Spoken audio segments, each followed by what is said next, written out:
এবারে আমাদের পরবর্তী যে প্রশ্নটা রয়েছে সেটা হচ্ছে ভয়েস চেঞ্জ, অর্থাৎ এখানে আমাদের অ্যাক্টিভ রয়েছে, আমাদেরকে এখানকার মধ্যে প্যাসিভ করতে হবে। I saw him stealing the মানি। ঠিক আছে, এইটার আমাদের দেখতে হবে যে কোন অপশানটা আমাদের সঠিক হচ্ছে। আমরা সকলে জানি এখানে অপশান আমরা এ চুজ করলাম, কিন্তু প্রশ্ন হচ্ছে কেন আমরা চুজ করলাম। তো দেখুন, প্রথমে আমাদেরকে দেখতে হবে এটা কোন টেন্সে রয়েছে। এটা আমাদের সিম্পল পাস্ট রয়েছে। আর আমাদের যদি সিম্পল পাস্ট থাকে তাহলে অবশ্যই কিন্তু প্যাসিভ করার সময় আমাদেরকে ওয়াজ অথবা আমাদের ওয়্যার কিন্তু ব্যবহার করতে হবে ভয়েসের ক্ষেত্রে। ঠিক আছে, তো অবশ্যই দেখুন এখানে হি ব্যবহার করেছি আমরা। কেন হি ব্যবহার করলাম না, তো এখানে আমাদের হিম ছিল বলে হি ব্যবহার করে। হি এর পরে ওয়াজ ব্যবহার হয়েছে সিঙ্গুলার অনুযায়ী। সিন ব্যবহার হয়েছে কারণ এখানে আমাদের কি রয়েছে, আমাদের স রয়েছে। স থেকে আমরা অবশ্যই থার্ড পার্সন মানে ভার্বের থার্ড ফর্ম ব্যবহার করলাম seen stealing the money by এখানে মি রয়েছে। কেন মি রয়েছে, কারণ এখানে আই রয়েছে বলে এখানে অবশ্যই মি রয়েছে। চলুন পরবর্তী দেখে নেব আমরা। আমাদের এবারে রয়েছে ইনডাইরেক্ট স্পিচ অর্থাৎ ন্যারেশন চেঞ্জ এখানে করতে বলা হচ্ছে। ঠিক আছে, ডাইরেক্ট স্পিচে রয়েছে she said will you help me, এটাকে আমাদের করতে হবে। ঠিক আছে, তো আপনারা সকলে একবার ট্রাই করুন। হয়ে গেছে নিশ্চয়ই, আমরা অবশ্যই অপশন এখানে বি চুজ করুন। অপশন বি আমাদের এখানে সঠিক উত্তর। ঠিক আছে, দেখুন এখানে ইন্টারোগেটিভ রয়েছে বলে আমরা অবশ্যই এখানে আক্স করেছি, তারপরে আমরা মি ব্যবহার করলাম।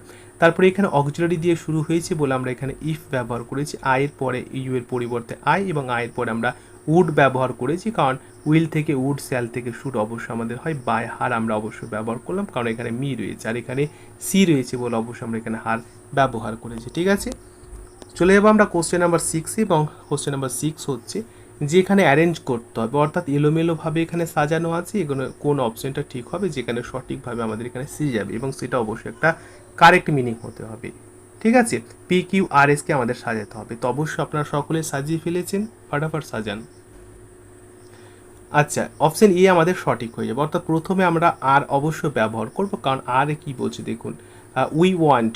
দেখুন পি এ বলছি অ্যাট দ্য এয়ারপোর্ট, তাহলে আমাদের সাবজেক্ট আগে ব্যবহার করতে, উই হচ্ছে আমাদের সাবজেক্ট, তাহলে অবশ্যই দেখুন আর প্রথমে ব্যবহার করলাম উই ওয়েন্ট। তারপর কি বলছে, উই ওয়েন্ট কি করবে, early in the morning. We went early in the morning. ঠিক আছে, উই ওয়েন্ট, ওয়েন্ট মানে কি, ওয়েন্ট মানে যাচ্ছিল আর কি। ঠিক আছে, গো ওয়েন্ট গান হবে গো, তারপরে আমরা ওয়েন্ট সেকেন্ড ফর্ম, এবং থার্ড ফর্ম হচ্ছে আমাদের গান। তো এখানে দেখুন সিম্পল পাস্ট এটা ব্যবহার হয়, সাবজেক্টের পরে ভার্বের সেকেন্ড ফর্ম আমরা সিম্পল পাস্টে ব্যবহার করি। তো উই ওয়েন্ট আমরা যাচ্ছিলাম, আর্লি ইন দ্য মর্নিং সকাল, অতি সকালে আর কি। কোথায় যাচ্ছিলাম, অবশ্যই আমরা যাচ্ছিলাম at the airport, at the এয়ারপোর্টের দিকে। কি কারণে, কিউ হবে টু রিসিভ হিম, তাকে রিসিভ করার জন্য। ক্লিয়ার হয়ে গেছে? ওকে, নেক্সট আমরা চলে যাব কোশ্চেন নাম্বার এখানে 8-এ। দেখুন 8-এ বলা হচ্ছে কি, যে ফিল ইন দ্য ব্ল্যাঙ্ক রয়েছে he deals the electronic goods. দেখুন ব্যবসা করার ক্ষেত্রে যদি আমাদের ব্যবহার হয় তাহলে ডিলের পরে কিন্তু অবশ্যই আমরা এখানে কি ব্যবহার করব, বলুন ফাটাফাট বলুন দেখি। ব্যবসার ক্ষেত্রে ডিলের পরে আমরা কি ব্যবহার করব? হয়ে গেছে, গুড। এখানে অবশ্যই আমরা ইন ব্যবহার করব। যদি আমাদের কোনো ব্যবসা হয় এবং সেক্ষেত্রে যদি ডিল আমরা করি তাহলে কিন্তু আমরা অবশ্যই ইন ব্যবহার করব। আমাদের এগুলো কিন্তু ভুললে হবে না, পরীক্ষায় এগুলোই প্রশ্ন থাকবে। Okay, the manager is angry the employee. দেখুন অ্যাংরির পরে আমরা অবশ্যই কী ব্যবহার করব, যদি তারপরে আমাদের কোনো পার্সেন্ট থাকে। যদি আমাদের পার্সেন্ট থাকে তাহলে আমরা কী ব্যবহার করব, বলুন অ্যাংরির পরে কী ব্যবহার হবে? হয়ে গেছে, অবশ্যই অপশন আমরা এখানে উইথ ব্যবহার করব। যদি আমাদের কোনো পার্সেন্ট থাকে তাহলে অ্যাংরির পরে আমরা উইথ ব্যবহার করে নেব। নেক্সট রয়েছে দেখুন যে আই হ্যাভ বিন ওয়েটিং, আমি এখানে ওয়েটিং করছি। ঠিক আছে, the bus for an hour, আধা ঘন্টা থেকে মানে 1 ঘন্টা থেকে আমি বাসের জন্য ওয়েটিং করছি।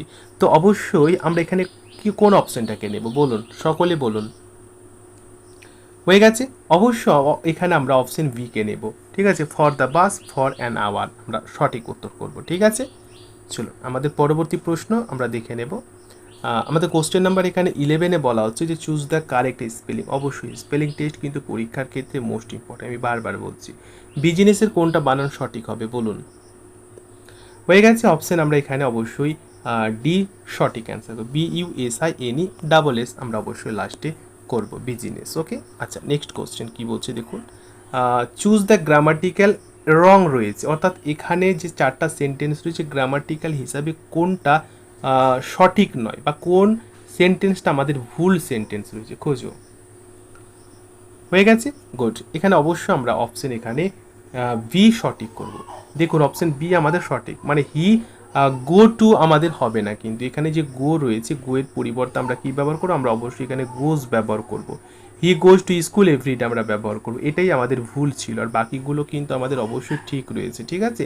এগুলো অবশ্যই আপনাদেরকে একটু ভালো করে দেখে নিতে হবে। আমাদের পরবর্তী প্রশ্ন দেখুন, পরবর্তী প্রশ্ন কি বলছে যে চুজ দ্য নাউন ফর্ম ব্যবহার করতে হবে কিসের, পারফর্ম। এই যে পারফর্ম রয়েছে, এই পারফর্মের সঠিক নাউন ফর্ম কোনটা হবে সেটা ব্যবহার করতে হবে। তো পারফর্মের আমাদের সঠিক যে নাউন ফর্ম হবে সেটা হচ্ছে অবশ্যই অপশন এ, অর্থাৎ পারফরমেন্স। এটা হচ্ছে আমাদের পারফর্মের সঠিক নাউন ফর্ম। ক্লিয়ার হয়ে গেছে? চলো আমাদের পরবর্তী প্রশ্ন রয়েছে, দেখুন প্রশ্ন নাম্বার এখানে 14 রয়েছে স্পটিং এররের ক্ষেত্রে।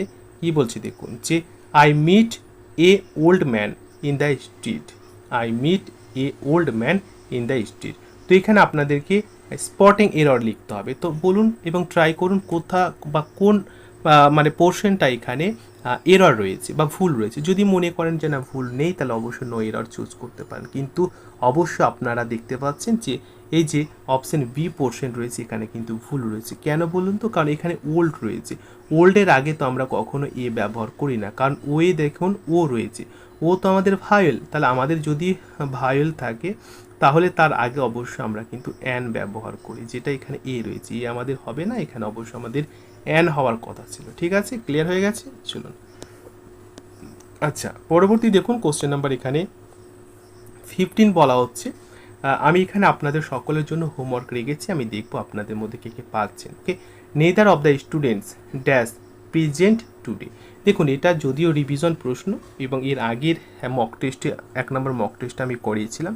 আজকে আমরা 2 নাম্বার মক টেস্ট আলোচনা করছি, এইভাবে 3, 4, 5 এইভাবে আপনাদের সকলের সুবিধার্থে মক টেস্টগুলো আলোচনা করতে থাকবেন। এই প্রশ্নগুলো যদি আপনারা ভালো করে দেখেন তাহলে পরীক্ষার ক্ষেত্রে যে 15 মার্ক থাকবে সেখান থেকে আপনি 11, 12, 13, 14, 15 পর্যন্ত আপনি নাম্বার ক্যারি করতে পারেন।